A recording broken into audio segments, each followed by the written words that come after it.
Je voudrais être un tout petit peu solennel, une fois n'est pas coutume, à ce moment-là du vote, parce que vous allez dans un instant vous exprimer, que cet article, à mes yeux, est l'article le plus important de la loi et qu'il se situe dans une filiation historique qu'on ne saurait sous-estimer. C'est pourquoi je souscrirai à une bonne partie des propos du sénateur Grosperrin, mais pas au mot « communication » qui a été utilisé.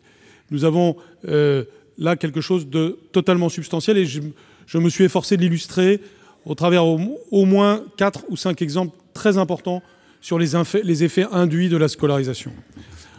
On me dit parfois 97% des enfants sont déjà scolarisés. Savez-vous combien d'enfants étaient déjà scolarisés au moment des lois Jules Ferry des années 1880 ? Oui, je vois que plusieurs sénateurs savent, c'est 93% des enfants étaient déjà scolarisés. Et nous vivons aujourd'hui cette loi Ferry comme étant fondatrice, à juste titre, nous la vivons ainsi, pour la République. Parce que l'objectif, il était évidemment quantitatif, parce que là aussi, c'est des dizaines de milliers d'enfants qui sont allés à l'école grâce à cette mesure. Mais bien au-delà de ça, ça a posé un cadre. Et ce cadre est fondamental. Et ensuite, tout au long de l'histoire de la République, l'élargissement de ce cadre a été perçu, conçu, vécu comme étant une façon de consolider l'école et la République.